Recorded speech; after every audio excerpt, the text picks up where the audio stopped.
शिवरात्रि व्रत विधि। गरुड़ पुराण के अनुसार शिवरात्रि से एक दिन पूर्व त्रयोदशी तिथि में शिव जी की पूजा करनी चाहिए और व्रत का संकल्प लेना चाहिए। इसके उपरांत चतुर्दशी तिथि को निराहार रहना चाहिए। महाशिवरात्रि के दिन भगवान शिव को जल चढ़ाने से विशेष पुण्य प्राप्त होता है। शिवरात्रि के दिन भगवान शिव की मूर्ति या शिवलिंग को पंचामृत से स्नान कराकर ओम नमो नमः शिवाय मंत्र से पूजा करनी चाहिए। इसके बाद रात्रि के चारों प्रहर में शिव जी की पूजा करनी चाहिए और अगले दिन प्रातः काल ब्राह्मणों को दान दक्षिणा देकर व्रत का पारण करना चाहिए। गरुड़ पुराण के अनुसार इस दिन भगवान शिव को बिल्व पत्र अर्पित करना चाहिए। भगवान शिव को बिल्व पत्र बेहद प्रिय हैं। शिव पुराण के अनुसार भगवान शिव को रुद्राक्ष, बिल्व पत्र, भान, शिवलिंग और काशी अति प्रिय हैं। महाशिवरात्रि की कथा। पूर्व काल में चित्रभानु नामक एक शिकारी था।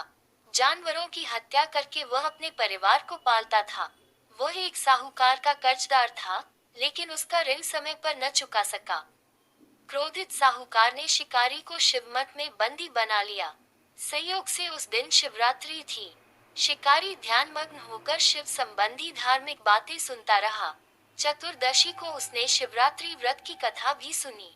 शाम होते ही साहूकार ने उसे अपने पास बुलाया और ऋण चुकाने के विषय में बात की। शिकारी अगले दिन सारा ऋण लौटा देने का वचन देकर बंधन से छूट गया। अपनी दिनचर्या की भांति वह जंगल में शिकार के लिए निकला, लेकिन दिन भर बंदी गृह में रहने के कारण भूख प्यास से व्याकुल था। शिकार खोजता हुआ वह बहुत दूर निकल गया। जब अंधकार हो गया तो उसने विचार किया कि रात जंगल में ही बितानी पड़ेगी। वह वन एक तालाब के किनारे एक बेल के पेड़ पर चढ़कर रात बीतने का इंतजार करने लगा।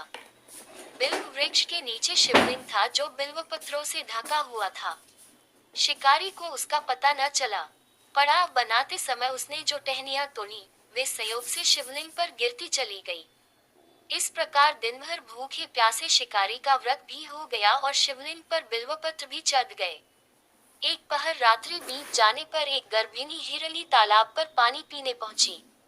शिकारी ने धनुष पर तीर चढ़ाकर ज्यों ही प्रत्यंचा खींची, हिरनी बोली, मैं गर्भिणी हूँ, शीघ्र ही प्रसव करूंगी।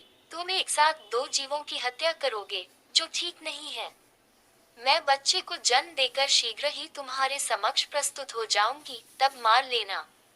शिकारी ने प्रत्यंचा ढीली कर दी और हिरनी जंगली झाड़ियों में लुप्त हो गई।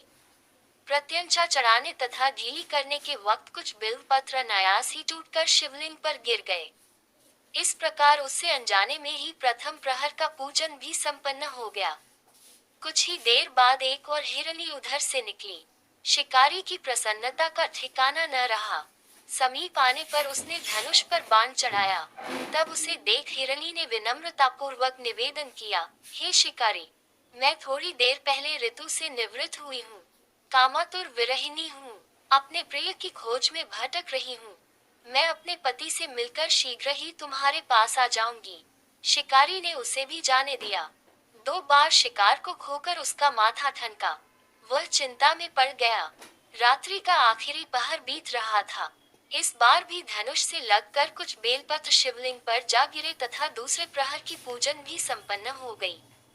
तभी एक अन्य हिरनी अपने बच्चों के साथ उधर से निकली। शिकारी के लिए ये स्वर्णिम अवसर था। उसने धनुष पर तीर चढ़ाने में देर नहीं लगाई।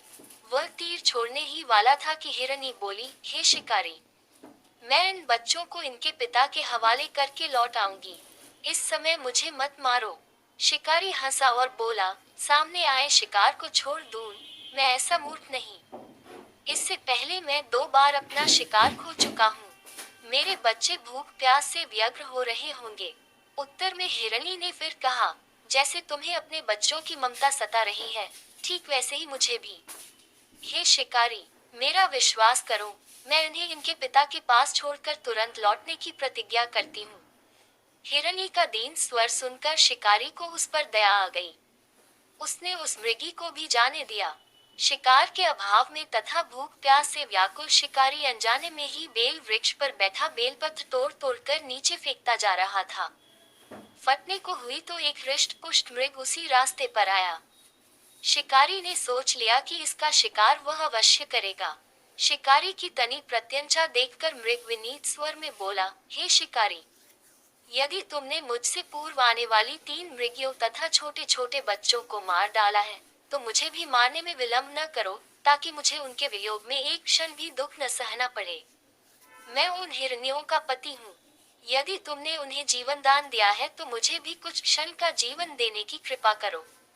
मैं उनसे मिलकर तुम्हारे समक्ष उपस्थित हो जाऊंगा। मृग की बात सुनते ही शिकारी के सामने पूरी रात का घटना चक्र घूम गया। उसने सारी कथा मृग को सुना दी। तब मृग ने कहा, मेरी तीनों पत्नियां जिस प्रकार प्रतिज्ञाबद्ध होकर गई हैं, मेरी मृत्यु से अपने धर्म का पालन नहीं कर पाएंगी। अतः जैसे तुमने उन्हें विश्वास पात्र मानकर छोड़ा है, वैसे ही मुझे भी जाने दो। मैं उन सबके साथ तुम्हारे सामने शीघ्र ही उपस्थित होता हूँ। शिकारी ने उसे भी जाने दिया। इस प्रकार प्रातः हो आए। उपवास, रात्रि जागरण तथा शिवलिंग पर बेलपत्र चढ़ने से अनजाने में ही पर शिवरात्रि की पूजा पूर्ण हो गई। पर अनजाने में ही की हुई पूजन का परिणाम उसे तत्काल मिला। शिकारी का हिंसक हृदय निर्मल हो गया। उसमें भगवत शक्ति का वास हो गया। थोड़ी ही देर बाद वह मृग सपरिवार शिकारी के समक्ष उपस्थित हो गया, ताकि वह उनका शिकार कर सके, किंतु जंगली पशुओं की ऐसी सत्यता, सात्विकता एवं सामूहिक प्रेम भावना देखकर शिकारी को बड़ी ग्लानि हुई। उसने मृग परिवार को जीवन दान दे दिया। अनजाने में शिवरात्रि के व्रत का पालन करने पर भी शिकारी को मोक्ष की प्राप्ति हुई। जब मृत्यु काल में यमदूत उसके जीव को ले जाने आए तो शिवगुणों ने उन्हें वापस भेज दिया तथा शिकारी को शिवलोक ले गए। शिव जी की कृपा से ही अपने इस जन्म में राजा चित्रभानु अपने पिछले जन्म को याद रख पाए तथा महाशिवरात्रि के महत्व को जानकर उसका अगले जन्म में भी पालन कर पाए। शिव कथा का संदेश। शिकारी की कथानुसार महादेव तो अनजाने में किए गए व्रत का भी फल दे देते हैं, पर वास्तव में महादेव शिकारी की दया भाव से प्रसन्न हुए। अपने परिवार के कष्ट का ध्यान होते हुए भी शिकारी ने मृग परिवार को जाने दिया। ये करुणा ही वस्तुतः उस शिकारी को उन पंडित एवं पुजारियों से उत्कृष्ट बना देती है, जो कि सिर्फ रात्रि जागरण, उपवास एवं दूध, दही एवं बेलपत्र आदि द्वारा शिव को प्रसन्न कर लेना चाहते हैं। इस कथा में सबसे महत्वपूर्ण बात यह है कि इस कथा में अनजाने में हुए पूजन पर विशेष बल दिया गया है। इसका अर्थ यह नहीं है कि शिव किसी भी प्रकार से किए गए पूजन को स्वीकार कर लेते हैं अथवा भोलेनाथ जाने या अनजाने में हुए पूजन में भेद नहीं कर सकते हैं। वास्तव में वह शिकारी शिव पूजन नहीं कर रहा था। इसका अर्थ ये भी हुआ कि वह किसी तरह के किसी फल की कामना भी नहीं कर रहा था।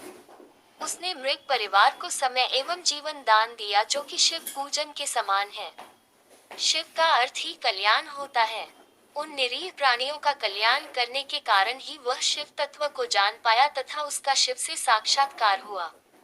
परोपकार करने के लिए महाशिवरात्रि का दिवस होना भी आवश्यक नहीं है। पुराण में 4 प्रकार के शिवरात्रि पूजन का वर्णन है। मासिक शिवरात्रि, प्रथम आदि शिवरात्रि तथा महाशिवरात्रि। पुराण वर्णित अंतिम शिवरात्रि है नित्य शिवरात्रि। वस्तुतः प्रत्येक रात्रि ही शिवरात्रि है, अगर हम उन परम कल्याणकारी आशुतोष भगवान में स्वयं को लीन कर दें तथा कल्याण मार्ग का अनुसरण करें।